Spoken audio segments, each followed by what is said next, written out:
Hey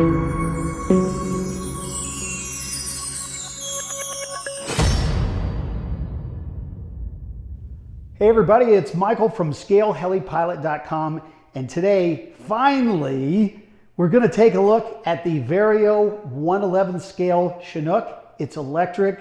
It's a wonderful kit. I know that Vario has a giant Chinook that just came out, but we're going to look at the existing Chinook, which I think is more accessible to more pilots because it's smaller. It runs on 12S. And we're going to do a full walk around of this model. I've already hovered the mechanics. I haven't hovered it with the fuselage on, but I'm sure it'll be fine. The mechanics are smooth as silk, very steady, and I expect nothing different with the fuselage attached, except that it's going to look great in the air. This finish is courtesy of Tyler Gray Models. I started out building the mechanics and cutting out the holes, and got some reviews from over a year ago, and I just couldn't get it to where it needed to be. So I sent it off to Tyler, and look at the job that he did on this. It's phenomenal. We've got sound in here. We've got full lights. We'll take a look at that.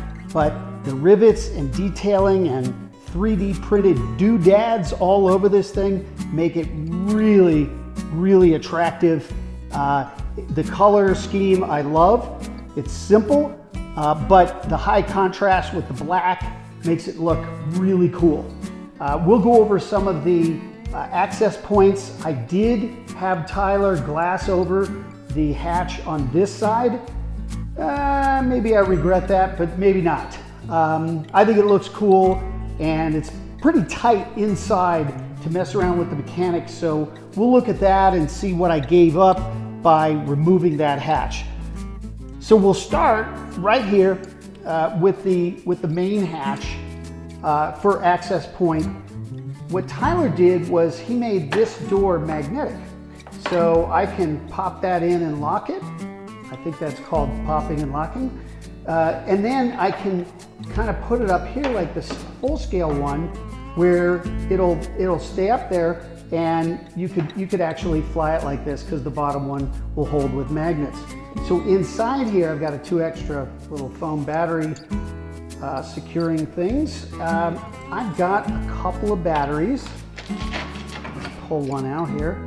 This guy right here is for the sound module. So you need 6 volts for that, for the 2 4-inch speakers that I've got in here.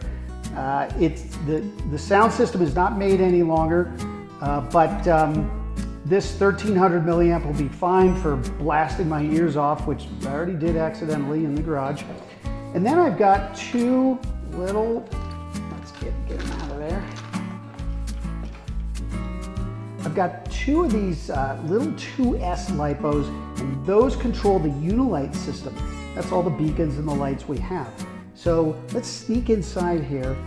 So the Unilight is sitting up on Velcroed on the side, and you can see me coming through the main hatch here. These are just the main battery leads over here, so we'll ignore those. If you take a look at the back, you'll see the sound system is hooked up there, and that's the only reason I wanted that hatch maybe on the other side, but in retrospect, not worth it. If you set this up right, you shouldn't be adjusting it too much. I can fit a screwdriver in the opening to adjust the volume on that volume pot, and that's all I need. So this access hatch here is for my sound batteries and for my light batteries, and then we're done.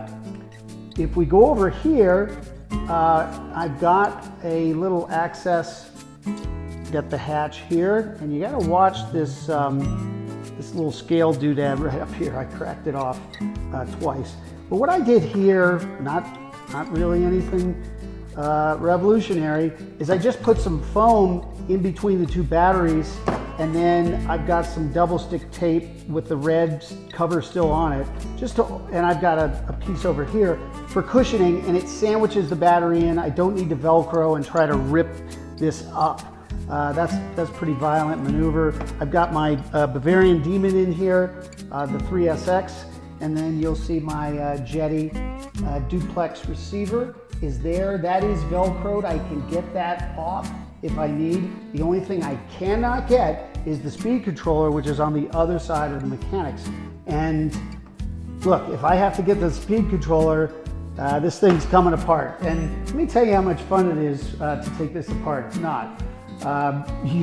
You have to remove the nose, and the nose comes right out. And by the way, I've got some lights here. We'll turn these on. I've got the these landing lights in there. But you've got to take the nose off. You have to take the entire front stack off of, and then unbolt the landing gear, remove the wheels on both sides, and then open the door, take the door off, pull the tail off, and pull all the mechanics out. It is not fun. It's not fun. So don't do it if you don't have to. Let's kick on the lights. You got a beautiful beacon on the bottom. Got your green and red navigation lights. And then a couple of really cool beacons in the back here. And I have to tell you, with the Chinook, these are going to be really useful for orientation. We'll kick on those landing lights. Now I could program these to alternate back and forth. I do have the Unilight programmer, but haven't bothered hooking that up yet. I just want to get this thing in the air. So that is the Vario 1/11 scale Chinook, and isn't it fine looking? We'll have a flight video coming up soon. If you like this video, there's plenty more at scaleheli.com. Not only are there videos, there are courses, articles, discussions, build stories, events, marketplace, and more. Head over to scaleheli.com and join the fun.